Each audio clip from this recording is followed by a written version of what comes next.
Hey, this is Scott, and today we're going to be talking about the Moza Air 2.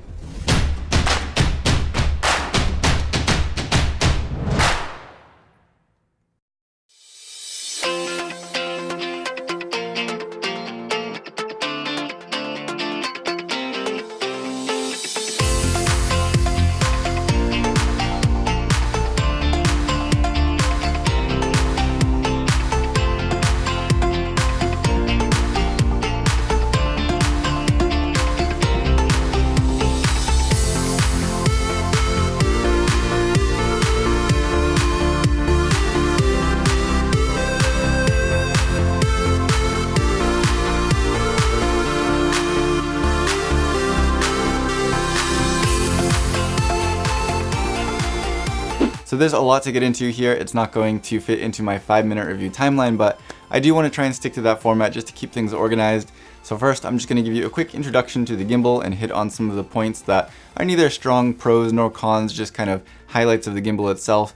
Then I'll go into the things that I really liked, and then I'll go into the things that maybe I didn't like quite so much, and I'll finish up by talking about who I think this gimbal could be a good choice for. Also, of course, I'm not going to be able to fit absolutely everything about this gimbal into this video. There's a lot to it, and a lot of it might change depending on, what kind of camera you're using or something like that.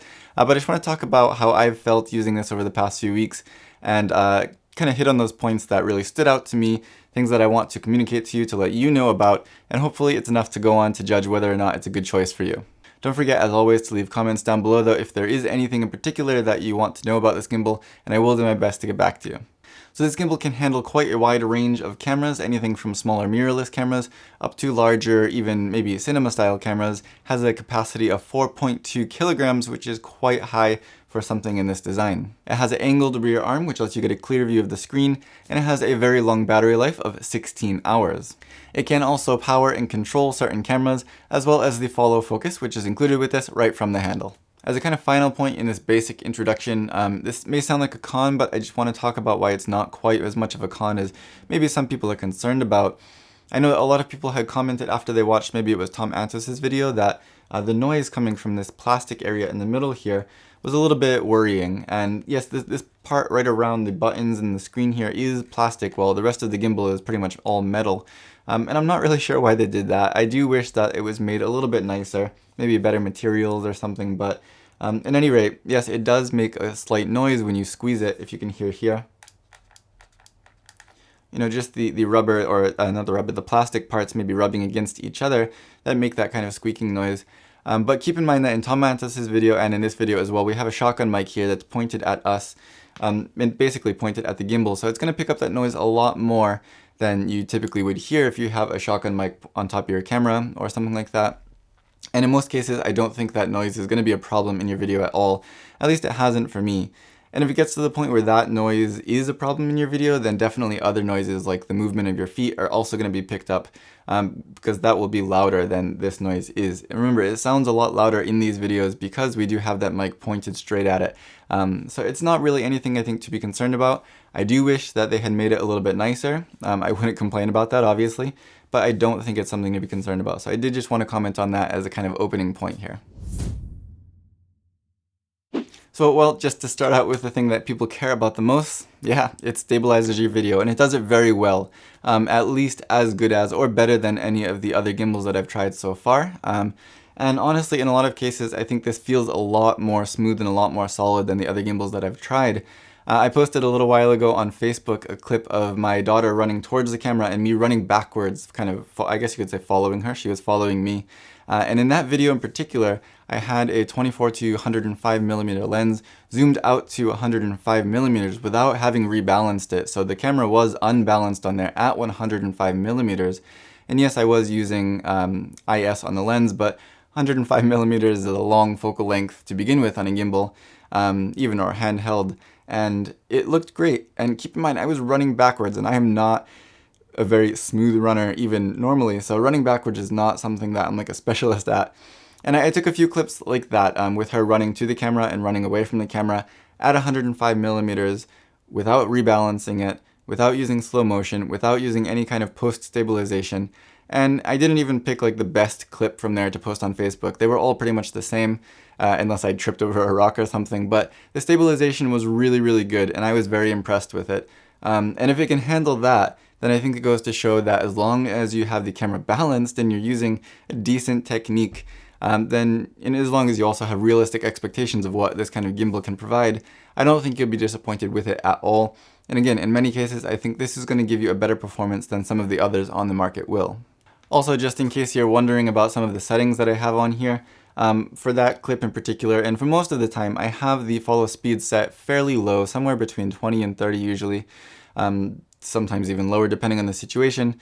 And also the dead angle, I think I have it set to somewhere around 10, and what that is just, you know, the kind of zone where you could have those little movements before the motors actually start following you.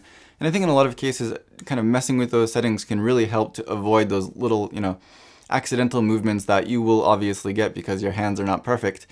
So kind of testing and playing around with that, I think, will give you a lot better results. Maybe some of these videos that people are concerned about the stabilization and haven't really gone in and messed with those settings too much. Maybe, I'm not sure. But for me, I have the follow speed fairly low and the dead zone fairly high, I guess you could say. I think, you know, 10 or 15 is a decent amount of movement that you can get before the motors actually start following you. So especially when you're running, or, you know, you're focusing more on your walking or your running movement than you are on how you're holding it, that can help to avoid those little accidental kind of stutters back and forth. And I think that that has given me pretty good results. So again, this is going to be depending on your situation, depending on your style, depending on your scene, but you can go in here and adjust all of those things from the menu, which is another thing that I love about this. Without having to dive into an app, without having to connect to your computer or anything like that, you can adjust the follow speed and you can adjust the dead angle very, very easily on here right from the handle. And that does help you when you're moving from one scene to another to kind of customize this to a way that works for that particular scene. And I love that design. On one more note here related to the kind of movement and performance of the gimbal, this is something that I think I've heard pretty much nobody talk about, but I have talked about it. I believe it was in my Moza Mini Me review, is that some gimbals, when you're moving from, you know, like holding it in flashlight mode to straight up mode, you know, when you're switching around 45 degrees, which motor controls the pan direction, for example, will kind of switch between this bottom motor and the back motor, you know, just naturally, the one that will control that movement in that particular angle. Where it switches over on some gimbals has like kind of a erratic jumpy behavior where it will kind of, if you have the handle twisted when you're out like this, and as you bring it up, it'll jump to fit that angle when it switches over to this motor.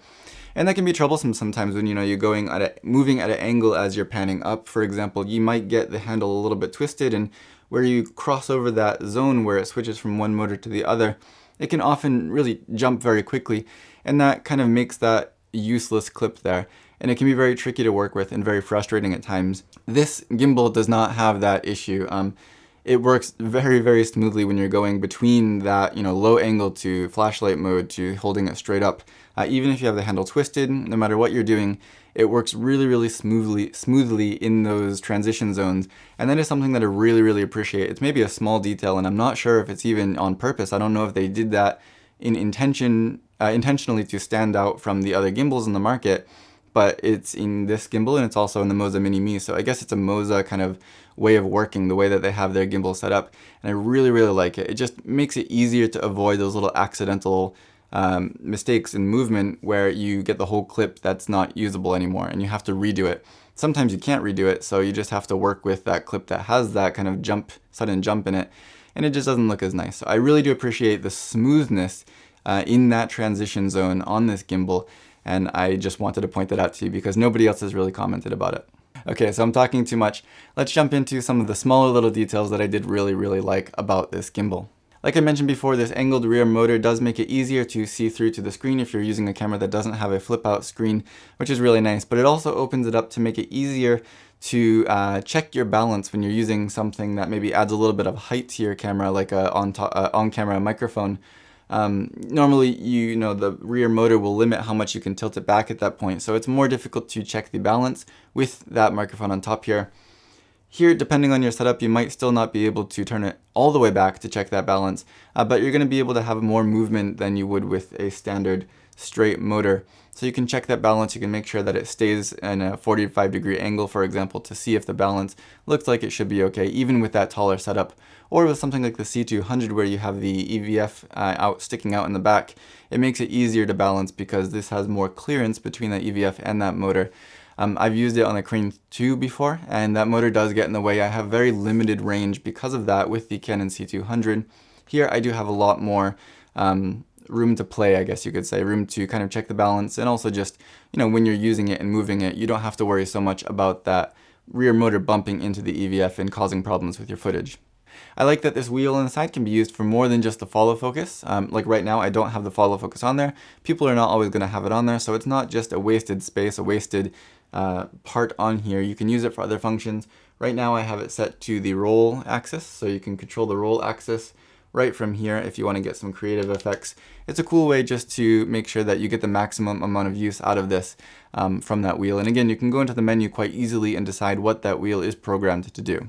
The fact that this does come with this follow focus is really cool, and I gotta say this follow focus is really quite legit. It is all metal and it's made really, really solid. It seems to work very smoothly as well, has a good response, has a good movement. It's not going to replace, your top of the line expensive wireless follow focuses, of course, but it's awesome that you can get into kind of a wireless follow focus system for such a good price. If you get their wireless hand controller, which I think should be on sale soon, you could use this even off of the gimbal. You could use it on any 15mm rod rig, so on a tripod or on a shoulder rig.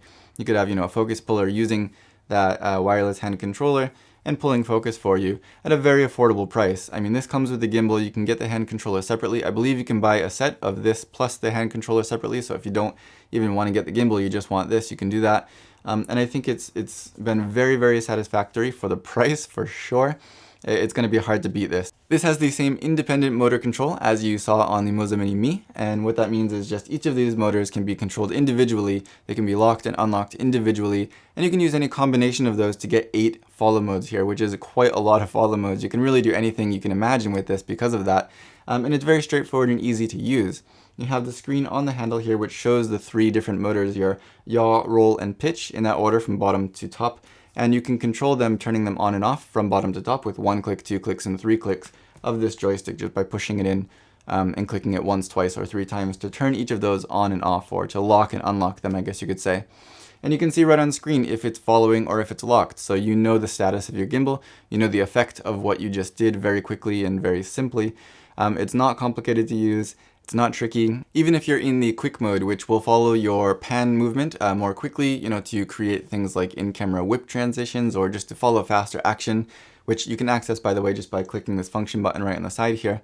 It'll show on screen right next to the yaw axis, it'll show a cue for quick mode. So again, at one glance, you can just see quickly whether or not you have the quick mode engaged or disengaged. There's no guessing at play here, and I really like that. Speaking of the interface here, you can very quickly and easily adjust things like the follow speed or the dead area right from the handle here. You can go into the menu to the follow page if you want to adjust each of the axes individually for either follow speed or for the dead area.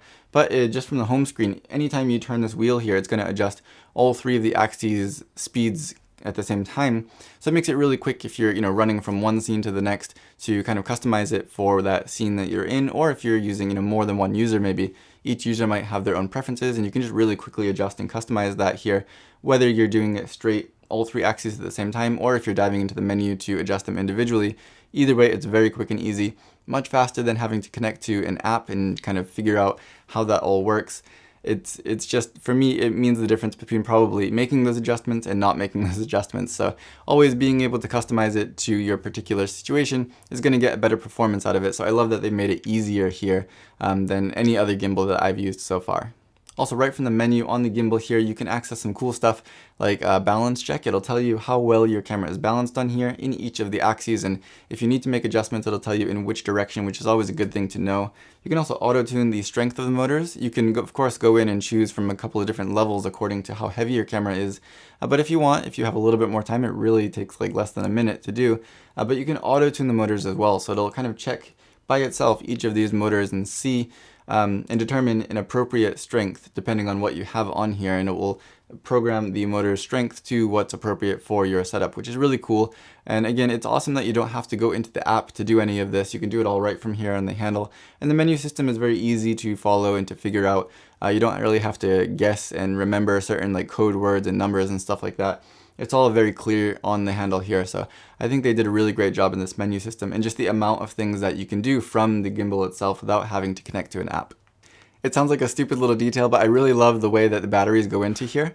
In most cases, you'll have to unscrew the handle, the bottom half of the handle, or at least a little cap on the bottom of the handle to remove or replace the batteries, which means that if you have a camera on there, especially a larger camera, you kind of have to hold this heavy thing and unscrew the handle at the same time, and it's a little bit awkward. You might have to remove the camera to get this done, but in this case, you can set it down on the mini tripod, and the batteries are accessed through this front of the handle here, so you can just snap this off, put the batteries in there, and snap this cover back on without having to hold it in your hand. So it's just much easier to do, especially if you're doing it while there's a camera on here. It's much less awkward, and it takes much less effort because you don't have to hold it in one hand while you're doing that. For me personally, I really love the grip on here. It's comfortable. The rubber is grippy enough for me. I know some people have said they'd like a little bit more grip, but for me it's more than enough. And I like the shape of this here. It kind of supports the weight really comfortably. Everything is able to be reached from your standard grip here. You don't have to really stretch too much to reach anything, and nothing gets in the way, nothing gets accidentally pushed. And also I like that they acknowledge that people are using the mini tripod as a kind of handle extension to hold with their second hand, and they did put some rubber on here to make that more comfortable to grip as well. Overall, I think that this is one of the more comfortable gimbals to hold out of the ones that I've used. I've liked it the best. I also really like the double quick release plate design that they have here. And to be honest with you, when I first heard about it, I wasn't quite sure how it was going to work. But once you use it once, you'll see that it makes perfect sense. And what it is basically you have the top quick release plate, which is your standard quick release plate. It's Manfrotto compatible, and that will screw right under your camera. When you slide your camera into the gimbal, it will slide into the receiving plate, which is actually able to slide back and forth by itself to find your balance. And this top plate will lock into only one single position. The top plate that's attached to your camera will not slide back and forth to find your balance.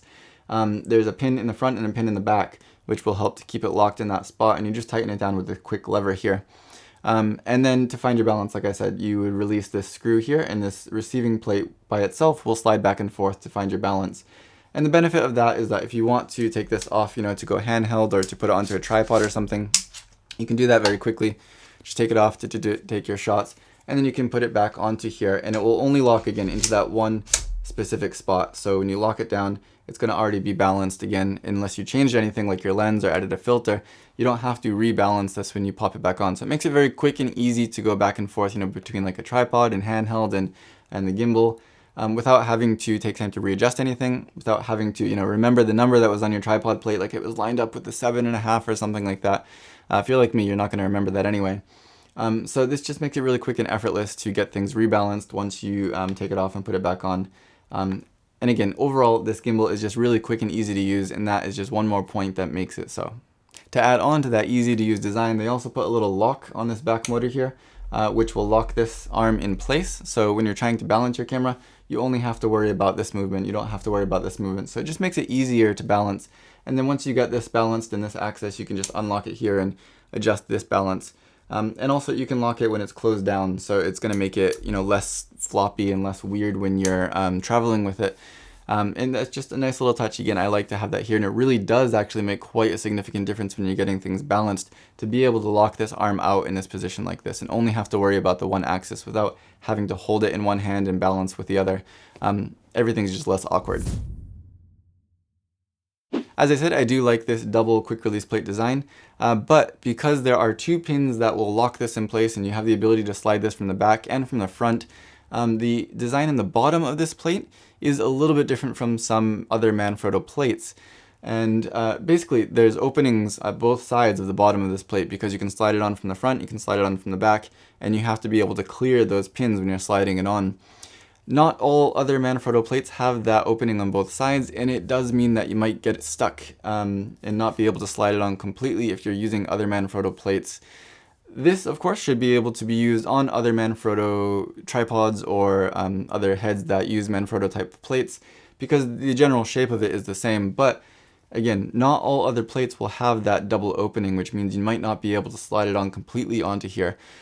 Some might. I haven't found any that work yet from what I have in terms of Manfrotto style plates, but just be aware of that. May be a limitation of some of your other plates, not so much a limitation of this one, but if you're using this gimbal, you're going to want to use this plate, or perhaps somebody's found another plate that works with this as well. If you did, let me know down below. It'd be cool to let people know that. But yeah, this plate is fine on other tripods, so you don't have to worry about that. It's just the reverse compatibility that is a slight issue because of that double locking design. Speaking of that double locking pin design, the locking pin for the front is on the inside here. So depending on your lens or your camera, or even the position of this bottom plate itself, this pin here may be a little bit more tricky to get to push. So I would have preferred that they put this pin on the left side as well, the same as they have the rear pin, just because it's a little bit easier to reach. Of course, you can slide it off in both directions, but just sometimes I've noticed that this pin can be a little bit tricky to get to just because of the overall setup of what you have on here. One last small complaint is about this little piece that you attach to the tripod plate to put the rod in here, so that way you can put the follow focus onto this setup. This actually causes a couple of problems for me. Attaching this to the tripod plate requires a couple of little tiny little screws, and I immediately lost one of them when I took it out of the box, and I had to spend like 10 minutes searching for it. I don't know why they didn't just go with easier like thumb screw or something like that to put this onto the tripod plate. It's going to make this a lot more annoying, to be honest with you, to put on and to take off.